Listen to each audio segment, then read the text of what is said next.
mooy éditer le site amal un directeur de publication boo am 10 ans amal un rédacteur en chef boo am 7 ans xam nga amal une rédaction fonctionnelle di def mise à jour régulièrement loolu mooy li nga xamante moom la code de la presse daal di wax mais lañ ca topp nag moo di ñooñu ñëpp bu ñu ko defee ba pare dañu am obligation ñu enregistré wu au ministère de la communication. foofu moo indi problème. mais Sané ñun ñoo mës a toog fii ñëw ne tey jii ministère boo leen laajoon ñaata journaux ñoo am Sénégal ñaata rajo ñoo fi am ñaata télévision ñoo fi am xam nga ak ñaata presse écrite ñoo fi am mënuñu la ko wax te wallaahi loolooy dëgg ba tey jii parce que processus pareegul. demal nga laaj leen ñaata rajo ñoo am Sénégal ñaata télévision ñaata journaux ñaata nangam ak nangam et consort xam nga li ñu évaluer nii rek la mais lu nga xamante ne dañ ko mën a palper dañ ko mën a am mu am ay statistiques yu nga xamante ne dañ koo teg ñu saytu ko mu nekk carrément ne lii la xam nga amuñu ko woon. amoo benn statistique fiable bu la nga xamante ne mën na la wax par exemple ci presse sénégalaise nan lay fonctionner amul woon maintenant quand une autorité arrive. am na yoo xamante ne du mu ci doon parce que c'est pas mon problème loolu bu ñu koy wax nañ ko wax ministère ñoom ñoo koy gérer man damay wax li nga xamante ne ci li ma xam la te li nga xamante ne ñun ñoo ko bokk ñun ñëpp muy les médias sénégalais quand une autorité arrive daal di ne ok man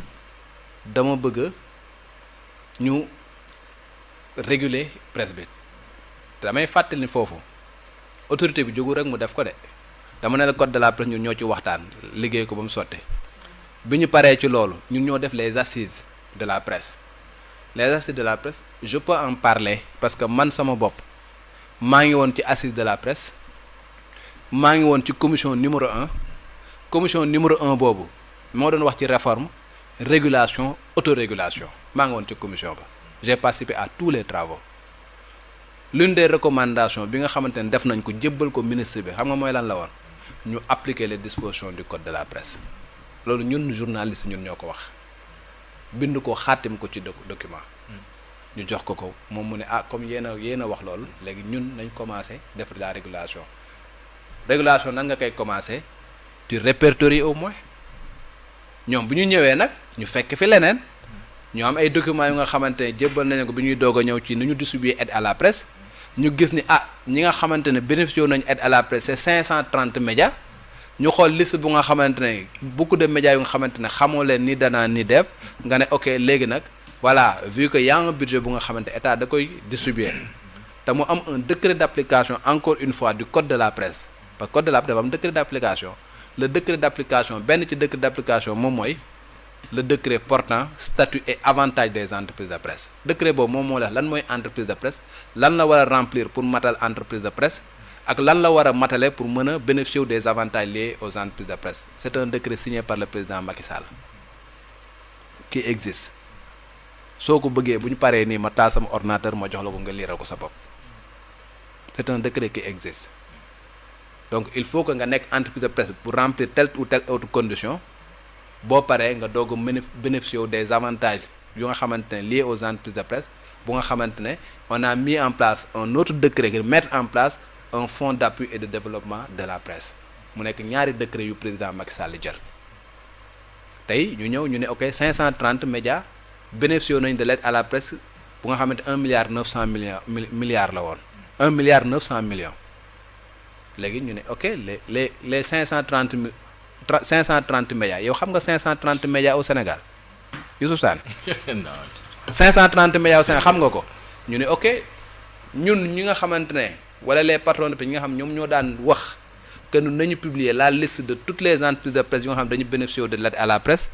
gars yi ñu ne ok léegi pour que au moins ñu dépasser loolu le ministre a décidé j'étais pas là-bas ils ont décidé de mettre en place une plateforme bu nga xamante ne pour enregistrer ñi nga xamante ne ñoom ñooy les entreprises des médias plateforme bi bañ ko lancé man dugg naa ci plateforme bi ñeenti partie benn partie bi moom mooy da ngay renseigner information yi nga xamante mooy wane ne am nga entreprise de presse mooy NINEA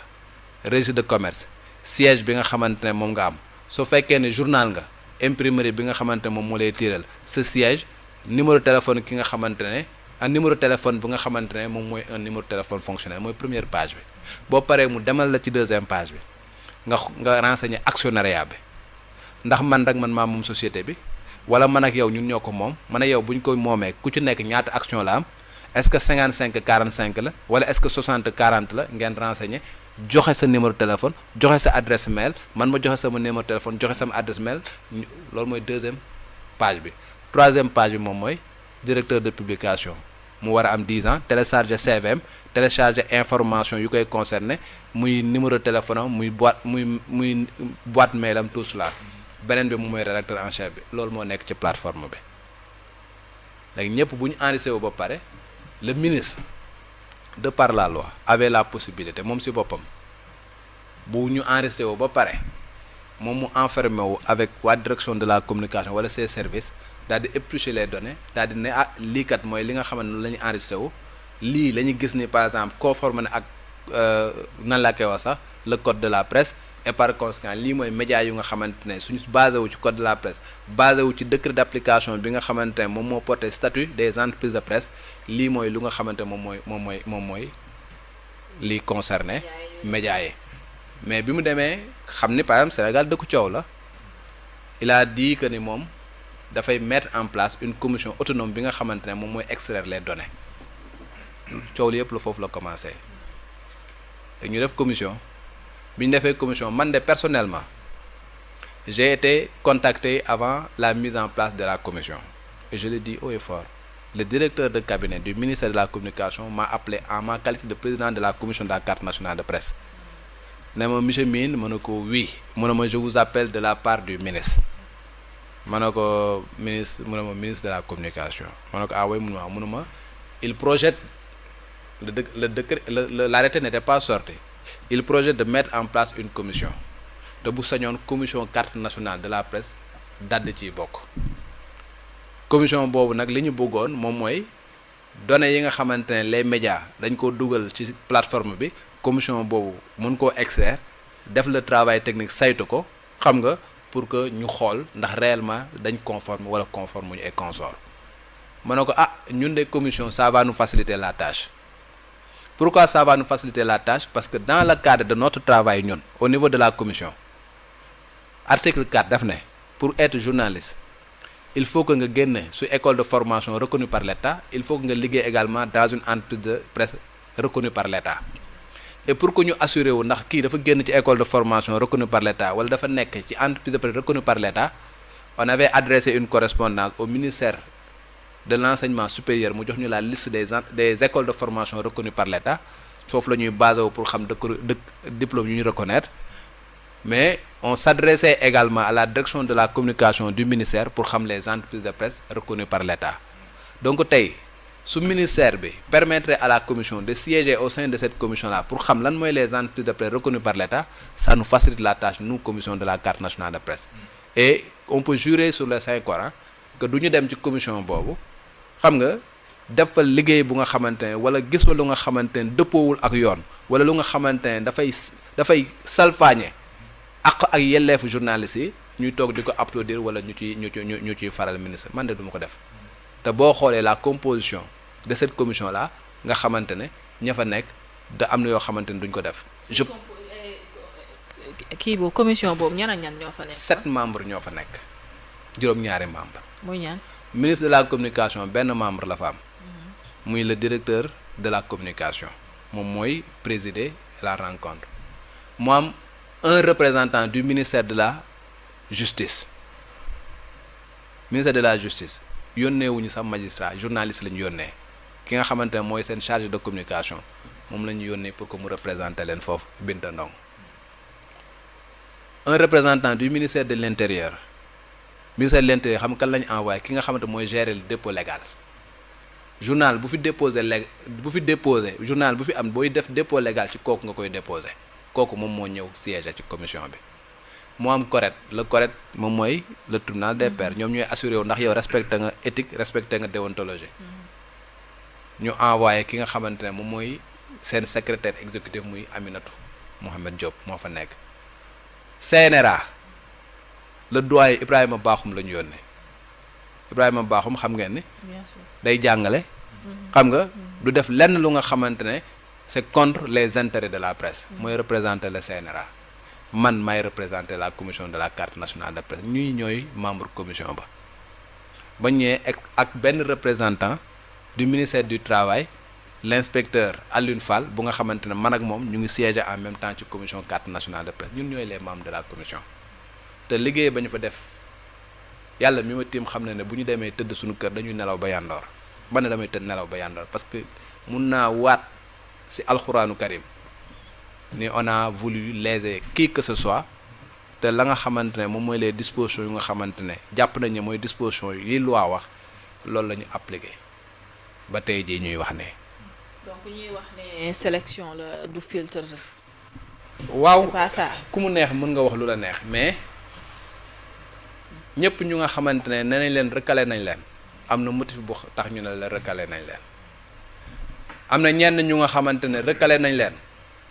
parce que fréquence ba nga xamante ne dañ ko yor fréquence ba dañ ne moomuñu ko loolu du ñun xamuñu ci dara mais ministère ak ay services am xam nañ ñan lañ attribuer fréquence kan moo nekk la turam nekk ci fréquence ba ak kan moo ko moom ak kan moo ko moomul ñoom ñooy lijjanti loolu ñoom ñoo jàpp que ni telle personne kan mi ngi utiliser fréquence bu nga xamante ne du fréquence am loolu le ministère a recalé. ñoom aussi ñoom ñooy xam ndax licence dañ ko jaay wala jaay. ñoom ñoo ko xam parce que ñoom am nañ ay données yu nga xamante ne ñun xam nga man boog xaw ma ko.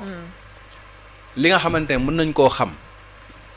ki nga xamante ne moom mooy le ministère de l'intérieur daal di génn la liste des gens yu nga xamante ne ñii mooy les organes yu nga xam répertoriés au Sénégal ñii mooy ñi nga xamante ne ñoom ñooy def dépôt légal régulièrement jour sangam kii indi def na dépôt légal jour sangam kii def na dépôt légal kii kat dina def dépôt légal mais des fois mu toog une semaine yu nga xamante ne du ko def des fois mu toog un mois kii kat xam nga nee na journal la mais musul def dépôt légal kii kat nangam ak nangam liste waa DST ñëpp ñu nga xamante ne nañ directeur de publication et rédacteur en chef dañoo télécharger seeni CV